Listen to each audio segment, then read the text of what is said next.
Hmm. What's up, YouTube? I basically, in part one of my video, I was talking about how I learned about Henrietta Lacks, how I got the book, and how I thought it was a fascinating and amazing story, but also how I was disheartened by the fact that people are making a racial issue over this story, and I don't think it should be, because I think it was the hand of God that was able to bring a young white woman and blending their worlds together with a young black woman at the time in 1951 who grew up as a poor black sharecropper in the segregated South, and this white woman who grew up in a middle class educated society. So that's one aspect of it. Another aspect of the why I think this is a divine revelation, I want to read something in Rebecca's book. This is where she's on the phone talking to the gentleman that is supposed to introduce Rebecca to the Lacks family. But first he, is quizzing her to see if she's legit. And then at the end of the conversation, after he realizes she's okay, this is what he had to say. It's interesting that you called when you did.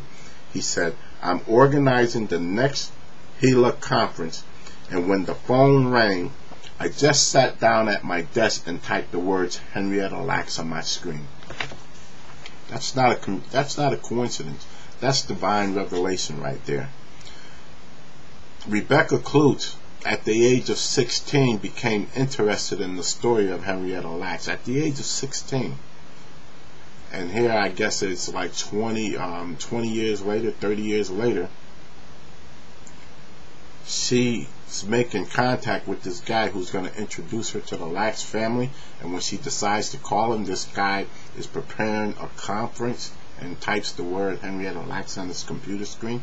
That's not a coincidence. I want to read another quote where I think it's divine revelation. In the book, Rebecca mentions that she had to go down to Turner, Maryland. I guess that's a town outside of Baltimore where the Lacks family lives. So she checked into the Baltimore Inn Hotel because she had to page some members of the Lacks family that when she came into town, she was to page them. They were to come and pick her up. But when she paged them, they wasn't answering their phone. Nobody was picking up. They wasn't picking up their pages or picking up the phone. So she was staring out the window in the Baltimore hotel that she was in, and she happened to be looking at the clock. There was a big clock outside, and where the letters are, where the word numbers on the clock supposed to be, there were letters, and the letters were BROMOSELTCEZER. So she stood staring at that clock. So she decided to try to page the Lacks family members again and try to call them, and she wasn't getting anywhere. So she picked up a phone book and was going through the phone book, calling any Lacks she can call, and she got hung up on a few times, and people just didn't want to be bothered, or they didn't know any Lacks. So she had an article, an old Rolling Stone article with her that was written in 1976 by an author named Rogers. And this is what the author wrote.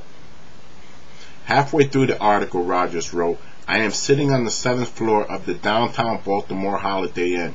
Through the thermal pane picture window is a huge public clock in which the numerals have been replaced by the characters BROMOSELTZER. Do you see what's happening here? At the time this article was written, Rebecca Skloot was 3 years old. This guy was in this hotel 20 years earlier. Well, not 20 years earlier. This guy was in this hotel room years earlier, before Rebecca Skloot even knew who Henrietta Lacks was. And This is where Henrietta Lacks said, I bolted upright suddenly, feeling like I had been sucked into a Twilight Zone episode. In other words, there was also a guy who wanted to do a story on Henrietta Lacks, who came down to that same hotel, in that same room, looking at that same clock when Rebecca Skloot was only 3 years old. So that's another sign that this book is by divine revelation. And Rebecca Skloot is a white woman whose world was meshed with the black woman Henrietta Lacks, whose contribution to science and medical is outstanding, absolutely astounding.